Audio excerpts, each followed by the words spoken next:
여러분, 혹시 아까워서 못 버리는 물건 있으신가요? 아끼던 물건은 쓸모가 없어져도 아까워서 못 버리게 되는 경우가 있습니다. 아끼는 것을 잃어버렸을 때 우리는 아깝다고 말하고, 또 아끼는 것을 버려야 할 때도 우리는 아까워합니다. 사실 별로였는데 막상 버리자니 좀 아까워지는 것도 있습니다. 예. 아끼다와 아깝다는 여러분 어원이 같습니다.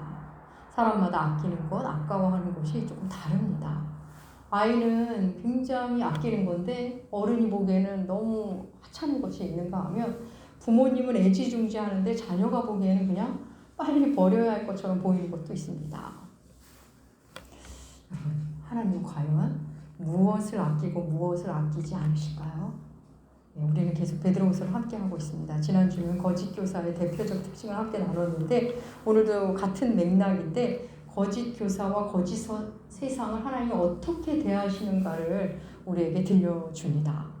그 말씀 안에 하나님이 무엇을 아끼고 무엇을 아끼지 않는지의 말씀이 들어있습니다. 여러분, 천사는 영적 존재입니다. 사탄도 영적 존재입니다.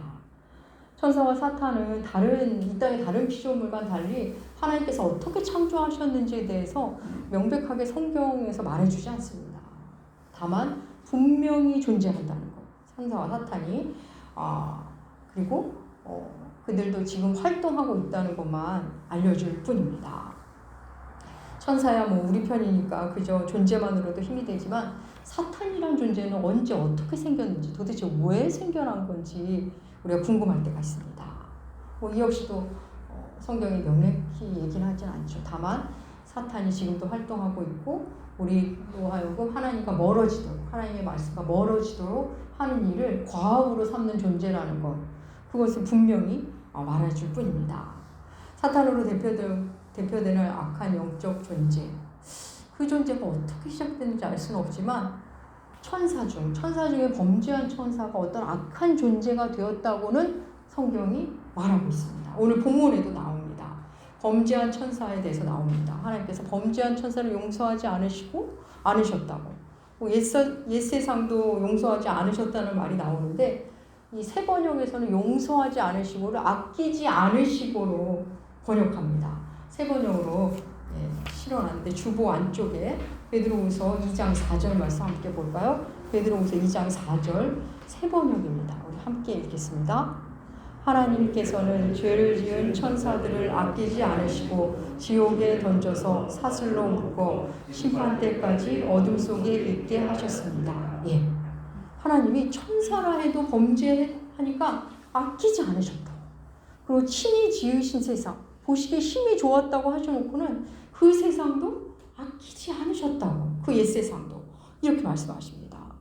이렇게 성경이 말하는 이유는, 사도가 말하는 이유는 하나님이 천사도 옛세상도 아끼지 않으셨는데 거짓 교사를 하물며 아끼실 리가 있느냐, 이 말을 하기 위함입니다.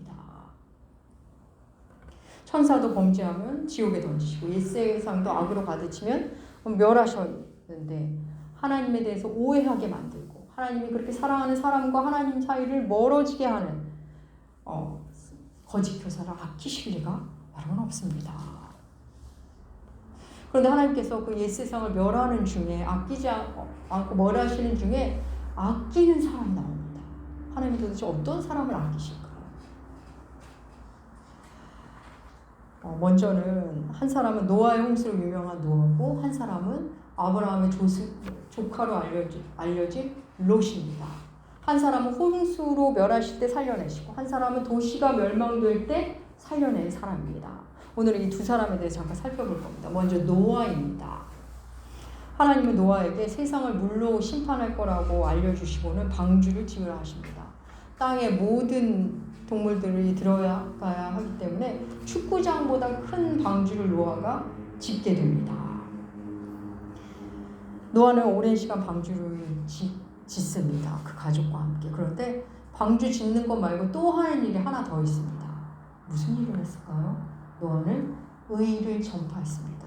우리 성경의 증언 한번 읽어볼까요? 베드로후서 2장 4절 주보에 있죠. 베드로후서 2장 4절 하나님의 말씀 함께 읽겠습니다. 옛 세상을 용서하지 아니하시고 오직 의를 전파하는 노아와 그 7 식구를 보존하시고 경건하지 아니한 자들의 세상에 홍수를 내리셨으며. 예. 노아와 그 가족이 하나님의 의를 전파했습니다. 여러분, 노아가 전했다는 그 의는 도대체 무엇일까? 뭘 전파했을까요? 그가 전한 하나님의 의는 단 2가지입니다. 하나는 이 세상이 곧 끝난다. 이 세상에 끝이 있다는 겁니다. 그리고 또 하나는 그러니 어서 돌아와라. 하나님께 돌아와라. 입니다. 죄악으로 팽배한 세상, 이 세상 곧 끝난다. 그러니 하나님께 돌아오라. 예. 먼저 그는 이 세상이 끝난다. 심판도 않는다. 하나님의 공의를 전했습니다. 그리고 또 하나는 하나님이 심판해도 하나님께 돌아오는 자는 하나님께서 구해주신다. 하나님의 사랑과 은혜를 전했습니다. 그렇습니다. 노아는 그것을 전했고 전한 대로 살았습니다. 끝을 준비하는 모습 자체, 그 자체가 하나님의 의였습니다. 그는 방주를 지었고 이웃에게 의를 전파하는 그 삶, 그 자체가 의였습니다. 그렇게 그는 하나님이 준비하시는 새로운 세상을 맞이하는 사람으로 준비됩니다. 사랑하는 여러분, 이 세상에는 끝이 있습니다.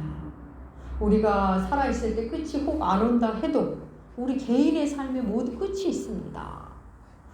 누구나 이 땅의 삶을 마치고 떠나야 하는 날이 옵니다. 그때가 끝입니다. 그러나 하나님께 돌아오면, 예수를 통해 주시는 그 은혜를 만나면 그 끝이 아닙니다. 새로운 시작이 됩니다. 놀랍게도 노아가 전한 의와 오늘날 교회가 전하는 복음이 똑같습니다. 그런데 여러분, 오늘날에도, 예전에도 오늘날에도 가짜들은, 거짓 선지자들은 끝을 이야기하지 않습니다. 그냥 이 땅에서 잘 먹고 잘 사는 일, 즐기는 일에 몰두하도록 합니다. 교회조차도 그 일을 더 강조합니다. 집중하게 합니다. 젊음이 마냥 계속될 것처럼, 인생이 끝이 나지 않을 것처럼 말하고 가르칩니다.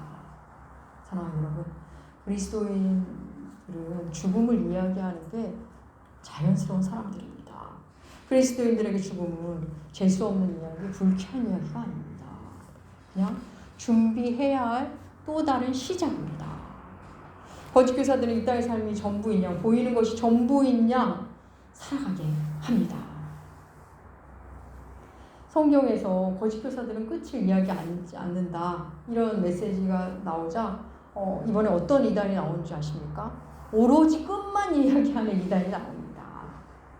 모든 것을 끝에 초점을 맞춥니다. 모든 것을 종말론적으로 이야기합니다. 초대교회 당시에도 그랬고 지금도 그렇습니다.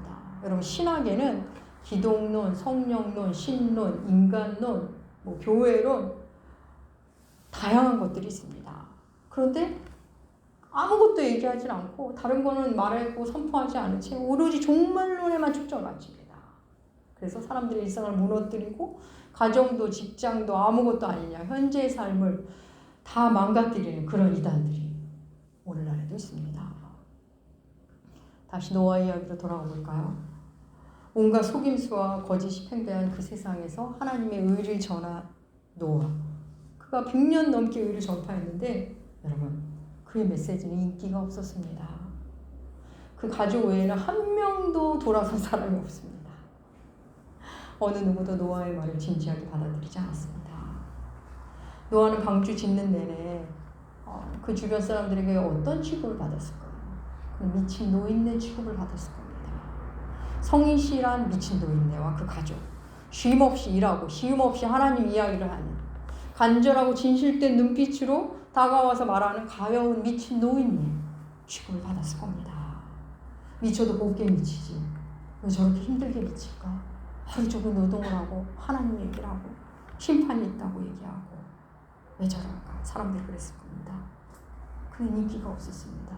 사랑하는 여러분, 우리는 인기 있는 가르침이 옳은 가르침인 양 막연하게 생각합니다.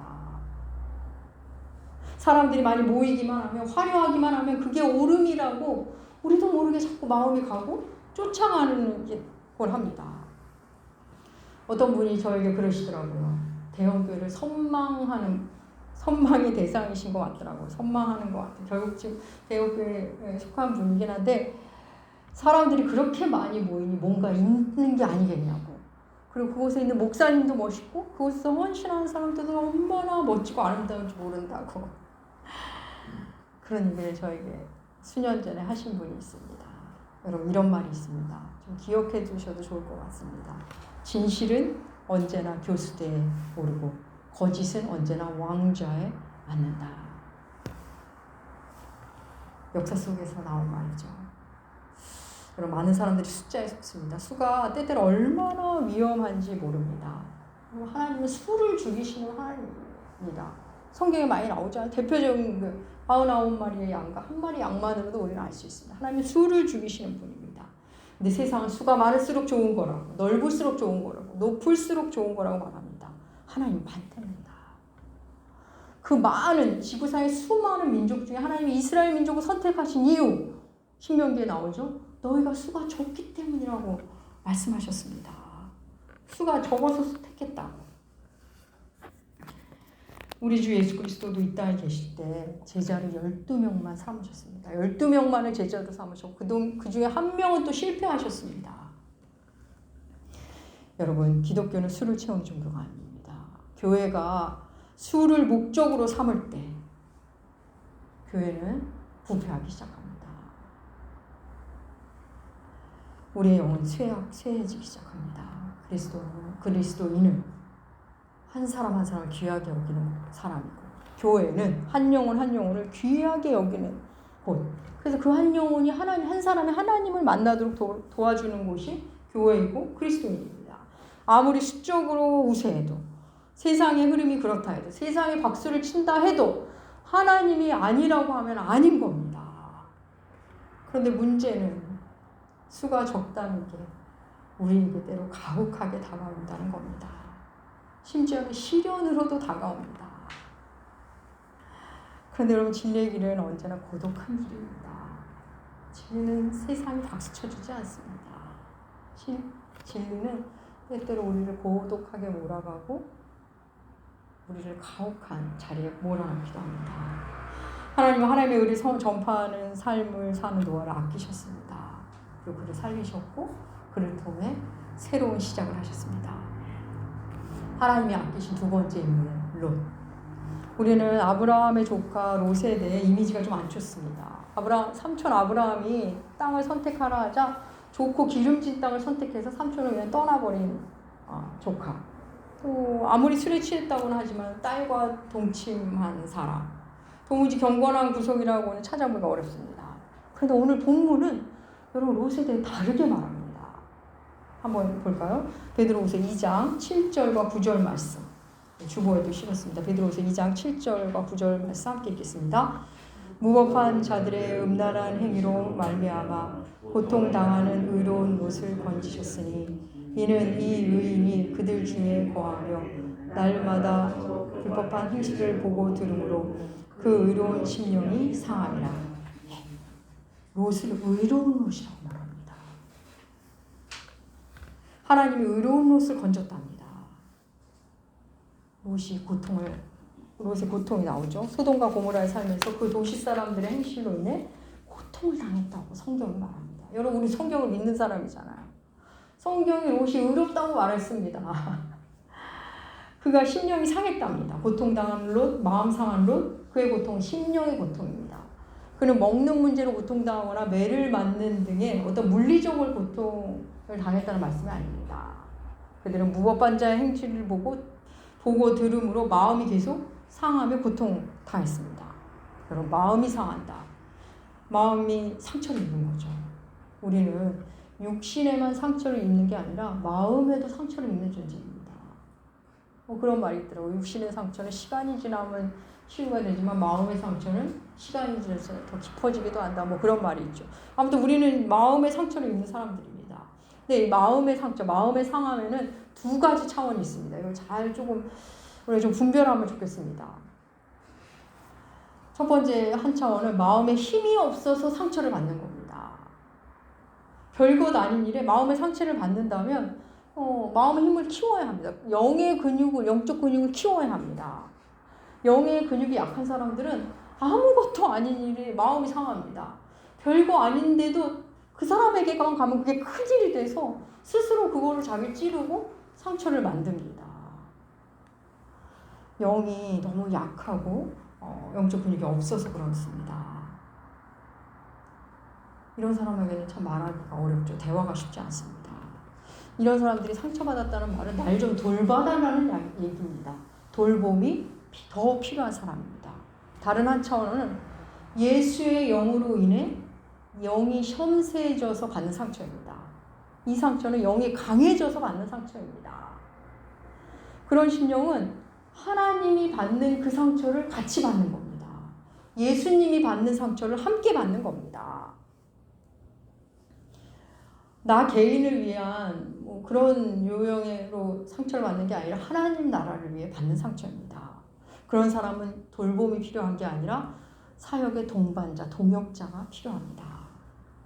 여러분, 아무리 교회를 열심히 다녀도 성령이 그 안에서 활동이 없는 심령은 세상에 악으로 가득 차도 상관이 없습니다. 무디입니다. 그냥 재밌으면 그걸로 좋아합니다. 악이 가득 차도 다 그렇게 사니까 원래 그렇다고 괜찮답니다. 여러분, 요즘에 뉴스를 보면 어떻습니까? 요즘에 들려오는 소식, 소녀가 집단 성폭행을 당합니다. 자녀가 나이 든 부모를 버립니다. 부모가 자녀를 이용합니다. 입양한 아이가 매를 맞습니다. 부부가 서로를 죽입니다. 돈 때문에. 형제가 서로 증오하며 재판정에 서고 친구 사이에 돈 때문에 보험금 타겠다고 죽이기도 합니다.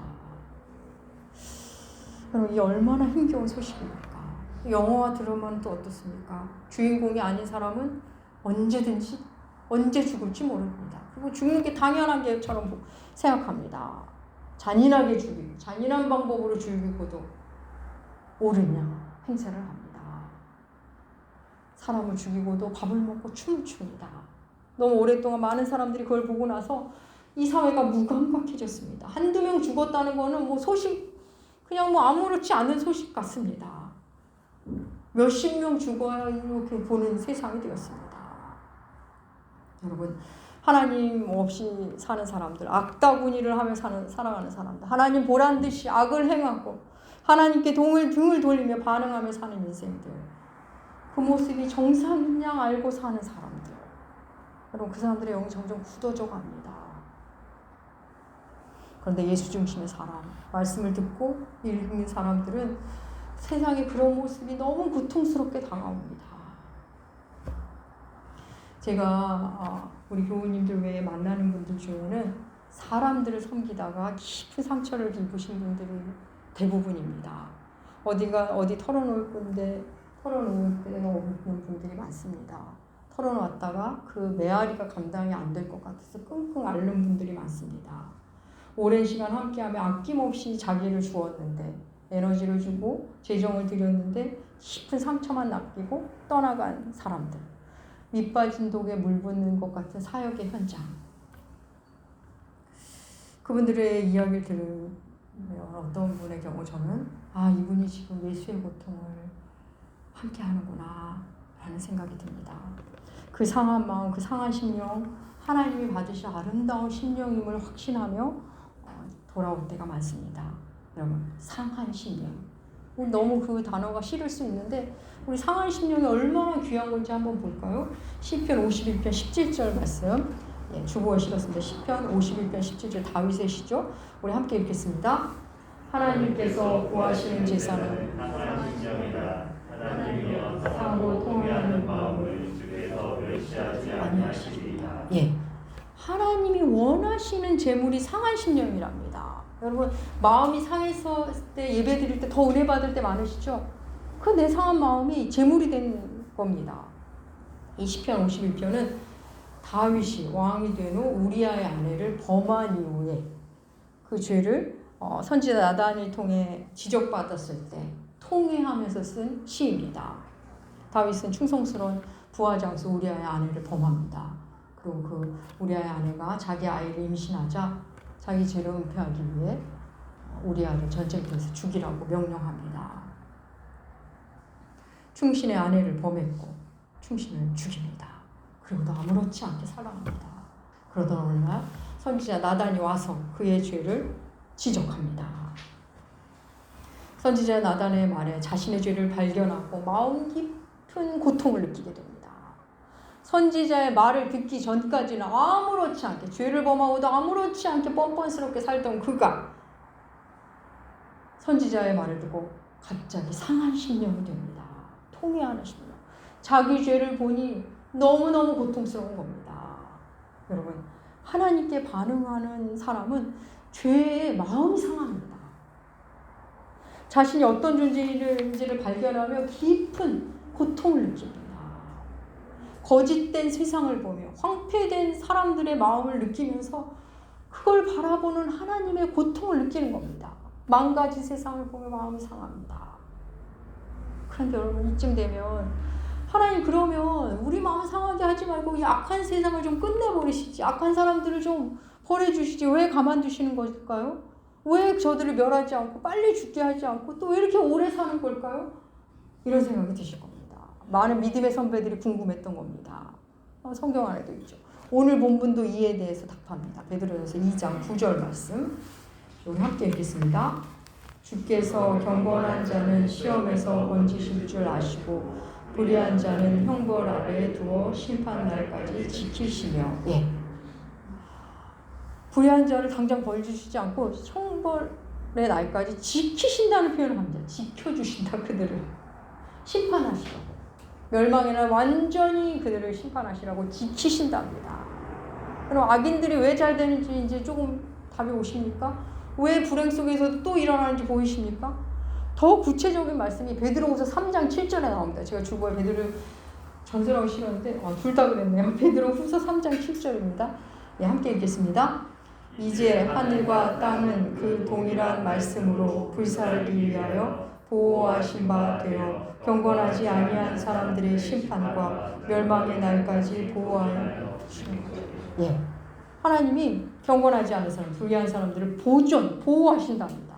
심판과 멸망의 날에 심판하시라고 그들을 살아있게 하신다는 겁니다. 어느 영화의 대사처럼 하나님은 계획이 다 있으신 겁니다. 복음서에 주께서 이런 비유를 말씀하십니다. 곡식에 씨앗을 뿌렸는데 원수가 사람들이 잘 때 가라지를 몰래 뿌리고 갑니다.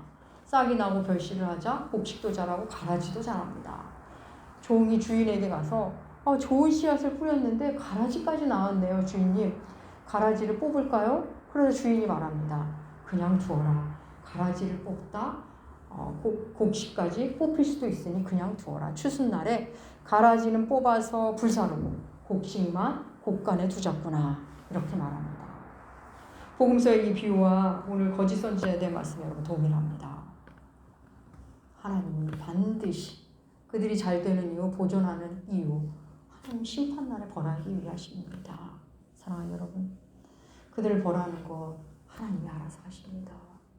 악한 세상이라고 세상을 탓하고 세상을 욕하는 것 우리 그만합시다. 세상을 볼 때마다 도리어 마음이 상한 사람이 되시길 기도합시다. 불의한 사람, 불법의 사람, 거친 사람, 그 강팍한 사람을 보고 아파합시다. 누군가가 하나님의 마음을 느끼며 아파해야 한다면 우리 나무교회가 아파했으면 좋겠습니다.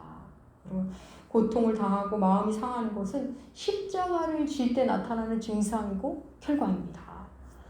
세상 때문에 마음이 상한 사람, 상한 심령으로 세상을 바라보며 아파하는 것. 여러분, 그게 바로 의를 전파하는 거고 그게 바로 의를 위해 핍박받는 삶입니다. 사랑하는 여러분, 이 세상에서 가장 상한 심령으로 사신 분이 누구일까요? 우리 구주 예수 그리스도입니다. 주님은 이 땅을 바라보시며 아파하셨고 그 아픔으로 십자가에 침이 오르신 겁니다. 상한 심령으로 고통당하셨습니다. 이 땅과 가장 어울리지 않는 분, 예수 그리스도. 그분은 늘 상한 심령이셨을 겁니다. 주님은 30세 즈음에 공생애를 시작하여 3년을 사용하시고 십자가에서 죽으셨습니다.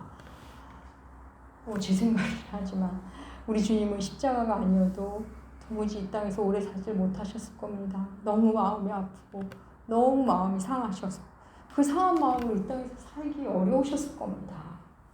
여러분, 하나님 우리가 대단한 걸 하지 않아도 이 시대를 바라보며 아파하고 상처받고 그러는 거 그것만으로도 귀하다 하십니다. 그게 경건이라며 네가 내 아픔을 함께 나눠주는구나. 네가 내 아픔을 아는구나. 그러니 내가 너를 어찌 아끼지 않을 수가 있겠냐 하십니다. 여러분, 예수의 영이 우리 안에 있으면 세상을 보는 시각이 점점 달라집니다. 세상을 바라보면 안타깝고 아파하고 슬퍼집니다. 하나님이 보시기에 좋았다는 이 세상이 이렇게 망가졌구나. 하나님이 지으시고 그렇게 기뻐한 사람들이 이렇게 황폐하고 이렇게 잔인해졌구나. 가슴 아파합니다. 우리 안에 하나님의 형상이 이렇게 일그러졌구나. 내 안에 슬퍼집니다. 그럼에도 여전히 우리를 사랑하시는 하나님의 사랑에 더 깊이 감복합니다. 망가지고 일그러진 너와 나, 우리 별것 아닌 일로 갈등하고 미워하고 그렇게 일그러진 우리들, 그 모습을 보고 하나님이 얼마나 마음 아프실까 만나게 됩니다. 사랑하는 여러분, 무시당하고 멸시당할 때, 힘든 소식으로 마음이 상할 때, 그때 우리는 예수의 마음으로 들어가는 겁니다.